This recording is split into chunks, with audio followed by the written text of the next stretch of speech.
ஜெய் ஸ்ரீ மாத்திரை நமக. ஜெய் குரு பரசுராம். நமஸ்காரம். நான் கரூர்ல இருந்து வல்சலா பண்ணிக்க பிரசன்ன ஜோதிடர். இன்னைக்கு நம்ம வாக்கியப்படி சனி பெயர்ச்சி மேச ராசிக்கு எப்படி இருக்கு அப்படிங்கிறத நம்ம பார்க்க போறோம். இது வந்து என்னைக்குன்னா 6/3/2026 வெள்ளிக்கிழமை. சனி அதாவது வாக்கிய பஞ்சாங்கப்படி, அதாவது திருநள்ளாறுல எல்லாம் இதைத்தான் பூஜை பண்ணுவாங்க. இந்த இதை சனி பயிற்சியை அவங்க டிக்ளேர் பண்ணுவாங்க. பூரட்டாதி 3ஆம் பாதத்துல இருந்து கும்பராசியில இருந்து பூரட்டாதி 4ஆம் பாதம் மீன ராசிக்கு சனி பயிற்சி ஆகுறாரு. இப்போ கும்பராசியில இருந்து மீன ராசிக்கு சனி பயிற்சி ஆகுறாரு. இது மேச ராசியை பொறுத்த வரைக்கும் விரயஸ்தானம், அதாவது 12ஆம் இடத்துல சனி வராரு. மேச ராசிக்கு பாத்தீங்கன்னா விரய சனி, 7.5 சனி ஸ்டார்ட் ஆயிடு. கொஞ்ச நாளாவே எனக்கு ஸ்டார்ட் ஆயிடுச்சுங்க, ரொம்ப கஷ்டமா தான் இருக்கு அப்படின்னு நீங்க நினைப்பீங்க. இனி முழுமையான கஷ்டங்கள் என்னன்னு தெரியும். அதாவது வாக்கியப்படினா கொஞ்சம் பவர்ஃபுல்லானது. இப்போ பொதுவாவே விரைச்சனி என்ன பண்ணும் அப்படின்னா வருமானத்தை விட செலவு அதிகப்படுத்தும். ஆல்ரெடி அப்படிதான் போயிட்டு இருக்கு அப்படின்னா இனி கொஞ்சம் கடுமையா நீங்க என்ன செய்யணும், போராடணும். காசு பணம் சம்பாதிக்கிறதுக்கு கடுமையா போராடணும். தேவையில்லாத செலவுகளை குறைச்சிக்க பழகணும். 12ஆம் இடத்துல இருந்து 6 பாக்குறாரு. அதனால ஹெல்த் ரீதியா ப்ராப்ளம், கடன் ரீதியான பிரச்சனைகள் வரும். அதே மாதிரி 9ஆம் இடத்தை பாக்குறாரு. தாய் தந்தை யாருக்கு மருத்துவ செலவுகள் வரும். அதே நேரத்துல பேரு புகழ் இது எல்லாமே நீங்க சேர்த்து வச்சிருக்கிறதுல ஜாக்கிரதையாக இருக்கணும். பொதுவா 7.5 சனியில நல்ல பலன்கள், அதுவும் விரய சனியில பெரிய பலன்கள், நீங்க பதவி உயர்வு இதெல்லாம் நம்ம சொல்ல முடியாது. ஆனா ஜென்ரலான பலன்கள் என்ன அப்படிங்கிறதும், நீங்க எந்த விஷயங்கள்ல ரொம்ப ஜாக்கிரதையாக இருக்கணும், இதுக்கு என்ன பரிகாரம் பண்ணலாம் அப்படிங்கறத நான் சொல்லிடுறேன். மேச ராசியை பொறுத்த வரைக்கும் நீங்க வீர ஆஞ்சநேயர்னு எங்கேயாவது இருந்தாருன்னா அவரை வழிபாடு பண்ணுங்க. ஆஞ்சநேயருக்கு சனிக்கிழமை வழிபாடு பண்ணுங்க. அதுவும் சூரியன் அஸ்தமனம் ஆனதுக்கு அப்புறம். சனிக்கு செய்யக்கூடிய எல்லா பரிகாரங்களுமே சூரியன் அஸ்தமனம் ஆனதுக்கு அப்புறம் செய்யறது நல்ல சிறப்பான பலன்களை உங்களுக்கு கொடுக்கும். நல்ல பவர்ஃபுல்லும் கூட. சனிக்கு செய்யக்கூடிய விஷயங்கள் எல்லாமே சூரியன் இருக்கும்போது செய்யும் போது அது முழுமையாக ஆகாது. பவர் கம்மி தான். சனினாலே இருட்டுதான். அதனால இரவானதுக்கு அப்புறம் செய்யறது. அஸ்தமனம்னா 6 மணிக்கு சூரியன் மறைஞ்சிருவாரு. அதுக்கப்புறம் நீங்க செய்யுங்க. அது எல்லாமே உங்களுக்கு நல்ல சிறப்பான பலன்களா அமைஞ்சிரும். பொதுவாவே பாத்தீங்கன்னா விரைச்சனி அப்படிங்கும் போது அவரு உங்களுக்கு 2ஆம் இடத்தை பார்ப்பாரு. அப்போ குடும்பத்துல நிறைய போராட்டங்கள், மனக்குழப்பங்கள், வாக்குவாதங்கள் இதெல்லாம் இருக்கும். நீங்க ஆபீஸ்லயே இருந்தாலும் சரி, குடும்பத்திலயா இருந்தாலும் சரி, பேசக்கூடிய வார்த்தைகளை நிதானமா இருக்கணும். சனி 2ஆம் இடத்தை பாக்குறாரு. செலவை கட்டுப்படுத்திக்கணும். குடும்பஸ்தானத்துல, அதாவது வாக்கு சனி கோப்பை குலைக்கும் சொல்லுவாங்க. அதாவது வாக்கு ஸ்தானத்தை பாக்குது. சோ அதனால கொஞ்சம் பேசுற விஷயங்கள்ல கவனமாக இருந்துக்கங்க. அதே நேரத்துல கண்ணா பின்னான்னு கடன் வாங்காதீங்க. கடன் சுமைய இது பண்ணிக்கோங்க. ஆனா வழக்குகள் விஷயங்கள்ல உங்களுக்கு வெற்றி கிடைக்கும். நீங்க என்ன விஷயங்கள் நடந்தாலும் சரி, உங்களுக்கு ஒரு பனிஷ்மெண்ட்னு இருக்கும்போது அந்த பனிஷ்மெண்ட்ல இருந்து தப்பிக்கிறதுக்கு உண்டான வாய்ப்பு, வழக்குகள்ல வெற்றி, ஓகேங்களா, எதிரிகளை ஜெயிக்கக்கூடிய அமைப்பு இதெல்லாம் உங்களுக்கு வரும். அதே நேரத்துல உங்களுடைய பேருக்கு களங்கம் விளைவிக்க சனியுடைய பார்வை பெருசா நல்ல விஷயங்களை செய்யாது. அதனால பேர் புகழ் அப்படிங்கக்கூடிய இடமும் 9ஆம் இடம். அதை சனி பாக்குறதுனால நீங்க தப்பு செஞ்சிருக்க மாட்டீங்க. உங்களுடைய ஒர்க்கை குறை சொல்றதுக்கு, உங்களுடைய பேருக்கு களங்கம் விளைவிக்கக்கூடிய அமைப்புகள் வரத்துக்கு வாய்ப்புகள் இருக்கு. அதுவும் கூட பழகின நண்பர்களோ அல்லது உங்களுக்கு தெரிந்த நண்பர்களே வருவாங்க. அதனால ஜாக்கிரதையாக இருந்துக்கங்க. கொஞ்சம் இந்த 7.5 சனியில அந்த அசால்ட்ன்னு சொல்லுவாங்கல்ல, அந்த அலட்சியம் சொல்லுவாங்களா, அந்த அலட்சியத்தை என்ன செய்யணும், வேரோட விட்டுறணும். எப்பவுமே விழிப்புணர்வோட இருக்கணும். விழிப்புணர்வோட இருக்கும்போது இந்த சனியோட இது பெருசா பாதிப்பு ஏற்படுத்தாது. இந்த யாருக்கெல்லாம் பாதிப்பு எடுப்புனா அலட்சியத்தோட செயல்படக்கூடியவங்க, ஒர்க்ல கான்சென்ட்ரேட்டே இல்லாம இருக்கிறவங்க, அலட்சியமா இருக்கிறவங்க, ஒர்க்கை மதிக்காதவங்க, சோம்பேறிகளா இருக்கிறவங்களுக்கு எல்லாம் 7.5 சனி ரொம்ப கெடுபலன்களை கொடுக்கும். சதா உழைப்பாளிகள் நம்ம முன்னேறணும், எப்படியாவது முன்னேறணும், நல்ல இது நிறைய உதவி பண்ணக்கூடிய விஷயங்கள் இந்த மாதிரி இருக்கவங்களுக்கு பெரிய லெவல்ல பாதிக்காது. அதனால நீங்க கவலைப்படாதீங்க. பொதுவா ஒரே ஒரு விஷயங்க, எல்லா விஷயங்களையும் விழிப்புணர்வோட இருந்துட்டீங்கன்னா பிரச்சனையே இல்லை. இது என்னன்னா இந்த சனி பாத்தீங்கன்னா உங்களுக்கு 12ல இருக்கனால விரயம் மட்டும் கிடையாது, இன்வெஸ்ட்மெண்ட்டும்.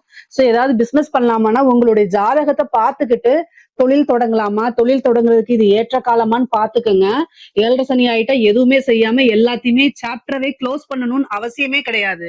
எல்லாமே நீங்க ஸ்டார்ட் பண்ணலாம். ஆனா உங்களுடைய சுய ஜாதகத்துல அது என்ன நீங்க லக்னம் மீன ராசியில என்ன கிரகங்கள்லாம் இருக்குங்கிறத நீங்க உங்களுடைய ஃபேமிலி அஸ்ட்ராலஜர்ஸ் இருப்பாங்களா, அவங்க மாதிரி இருக்கவங்ககிட்ட கன்சல்ட் பண்ணிட்டு ஆரம்பிங்க. இதுல வந்து புது புது பிசினஸ் செய்யலாமா அப்படின்னா அது உங்களுடைய ஜாதகத்தை பொறுத்துதான் இருக்கு. உங்களுக்கு தொழில்ஸ்தானம் எப்படி இருக்கு அப்படிங்கிறது தான். ஆனா பொதுவா 12ஆம் இடம்ங்கிறது இன்வெஸ்ட்மெண்ட். ஏன்னா உங்களோட ராசிக்கு 12ல தானே இருக்கு. விரயம் மட்டும் கிடையாது, அது சுப விரயமா மாத்திக்கலாம். ஒரு தொழில இன்வெஸ்ட் பண்றது, இல்லைன்னா ஒரு பெரிய லாங்கான கோல்டுல அல்லது ஒரு இடத்துல இந்த மாதிரி சுப விரயமா அதை மாத்திக்கங்க. நீங்க ஒரு சீட்டு போடுறது இந்த மாதிரி விஷயங்கள்லாம் பண்ணும்போது அது பெரிய லெவல்ல உங்களுக்கு பாதிப்பை ஏற்படுத்தாது. எப்படியாவது ஒரு செலவு அந்த மாதிரி உங்களுக்கு கொடுக்கும். அதே மாதிரி குடும்பத்துல வந்து பாத்தீங்கன்னா வெளியில இருந்து வரக்கூடிய டென்ஷனை குடும்பத்துல காமிக்காதீங்க. குடும்ப நபர்கள் தான் நமக்கு ஆதரவா இருக்கணும்.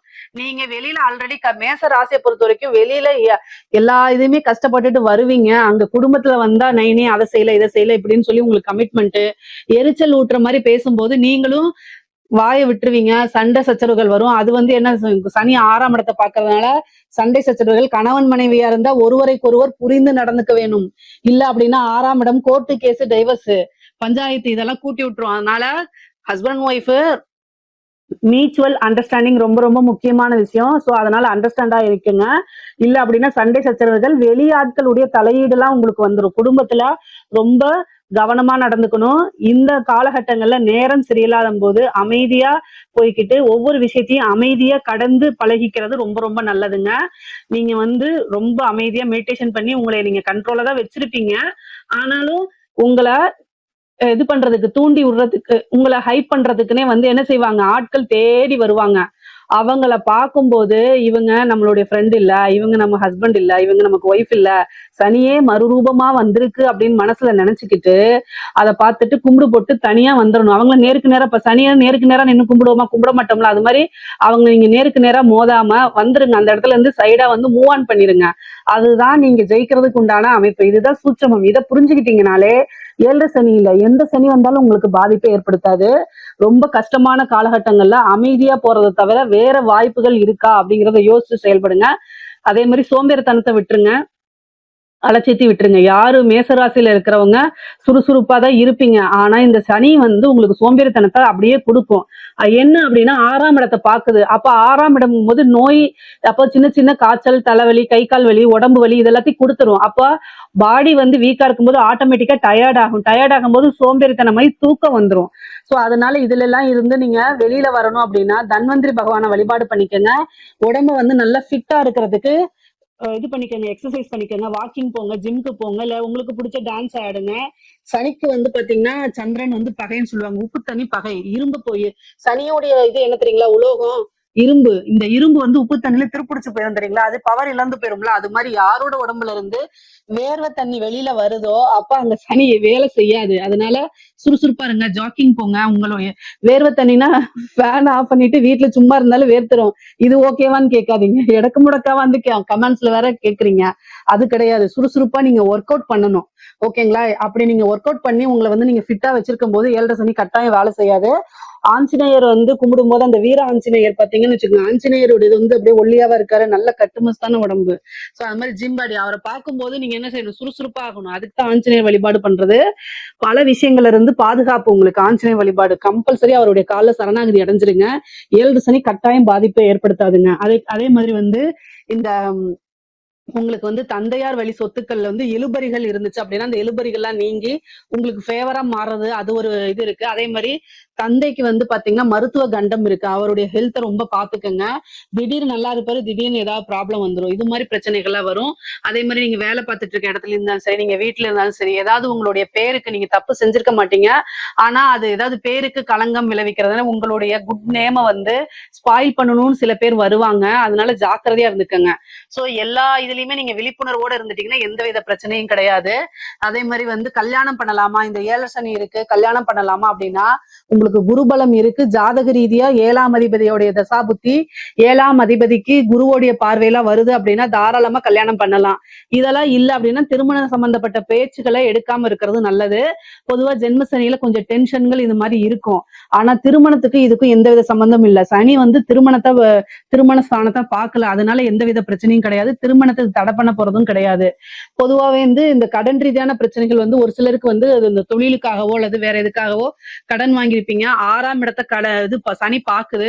அப்ப கடனை அடைக்கிறதுக்கு எடுக்கக்கூடிய முயற்சிகள் சக்சஸ் ஆகும். ஆனா நீங்க எந்த அளவுக்கு முயற்சி போடுறீங்க அப்படிங்கிற ஒரு விஷயமும் இருக்கு. சனியுடைய பார்வை அவ்வளவு விஷயங்களை என்ன செய்யும் அப்படின்னா கட் பண்ணி விடும், தடை பண்ணும். அப்போ கடன் வந்து உங்களுக்கு டக்கு டக்குன்னு அந்த கடன் வாங்க முடியாது, திரும்ப திரும்ப கடன் வாங்க முடியாத ஒரு சூழ்நிலையை ஏற்படுத்தி கொடுக்கும்.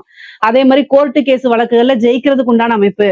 ஏதாவது ஹெல்த் ரீதியா பிரச்சனை அப்படின்னா இவ்வளவு நாளா உங்களை கஷ்டப்பட்டுட்டு இருந்தது வந்து பாத்தீங்கன்னா சிறுக சிறுக அந்த வந்து ட்ரீட்மெண்ட்டுக்கு போகும்போது அந்த பிரச்சனைகள்ல இருந்து மாறுறதுக்கு உண்டான அமைப்பும் கொடுத்துரும். ஆனா மருத்துவ செலவை கொடுக்கும்.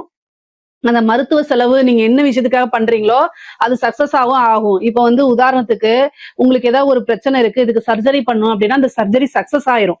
சோ அதனால மருத்துவ விரயம் இருக்கு. ஆனா அந்த விரயம் பண்ணினாலும் உங்களுடைய உயிர் பாதுகாப்பா தான் இருக்கும், உயிர் கண்டம் கிடையாது.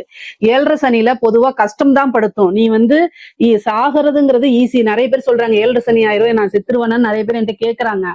அது 7.5 சனி எப்படிங்க சாகடிக்கும்? 7.5 சனி வந்து கர்மா. அதனால வந்து நீ செஞ்சதுக்கு பனிஷ்மெண்ட் அனுபவிச்சாகணும். என்ன ஈஸியா போய் சாகுற அப்படின்னு சனி சொல்லுவாரு. அதனால சாகல விட மாட்டாரு. எப்பவுமே அஷ்டமத்து சனியும் சரி 7.5 சனியும் சரிங்க, சாகடிக்கவே அடிக்காது. 90% வந்து யாரையுமே கொல்லாதுங்க. ஆனா நம்ம செத்தரலாமா அப்படின்னு நினைக்கிற அளவுக்கு பண்ணுவாரு. அதுதான் இங்க ஒரு பிரச்சனை. நம்ம போய் உழுகலாம்னு நினைக்கும் போது கையை பிடிச்சு மீட்டு கொண்டு வந்து அதுக்கப்புறம் அடி அடின்னு அடிப்பாரு. இந்த 7.5 சனி, அஷ்டமத்து சனி, அர்த்தாஷ்டமத்து சனி, கண்டச்சனி எல்லாம் இதைத்தான் செய்யும். சோ அதனால நீங்க வந்து இந்த 7.5 சனியில ஆயுள் கண்டம் அப்படிங்கறதெல்லாம் கிடையவே கிடையாது. தெய்வ வழிபாட பண்ணிக்கங்க. இன்கம் வர்றதுலதான் கொஞ்சம் வந்து கடுமையா இருக்கும். உங்களுக்கு வந்து செலவு 2000 ரூபாய்க்கு நிக்கும். ஆனா வருமானம் 200 ரூபாய்க்கே ரொம்ப தள்ளணும். அப்படி அப்படி இருந்தா எப்படி நம்ம வாழ்றது? அதுதான் 7.5 சனி கொடுக்கக்கூடிய ஒரு விஷயமா இருக்கும். ஆனா ஒண்ணே ஒண்ணு, மேசராசிக்காரங்க, இந்த 7.5 சனி உங்களுக்கு இப்பதான் 12ஆம் இடத்துக்கு வருது. விரய சனியா இருக்கிறாரு. இந்த இதுல இருந்தே நீங்க நிறைய விஷயங்களை கத்துக்கணும். அடுத்தது உங்களுக்கு ஜென்ம சனியா மாறுவாரு. அதனால இப்ப இருந்தே நிறைய விஷயங்களை சூதானமா இருந்துக்கணும், கவனத்தோட இருக்கணும், எச்சரிக்கையோட இருக்கணும். அப்படி யார் ஒருத்தங்க இருக்கிறாங்களோ அவங்களுக்கு சனி எந்தவித தொந்தரவும் இருக்காது. முக்கியமா சுறுசுறுப்பா இருக்கிறது, பெரிய லெவல்ல உங்களுக்கு பிரச்சனைகளே வராது. இதுல ஏதாவது சந்தேகங்கள் இருக்கு அப்படின்னா கமெண்ட்ஸ்ல கேளுங்க, கட்டாயம் நான் ஆன்சர் பண்றேன். நம்மளுடைய சேனலை லைக் பண்ணுங்க, ஷேர் பண்ணுங்க, சப்ஸ்கிரைப் பண்ணுங்க. நன்றி, வணக்கம்.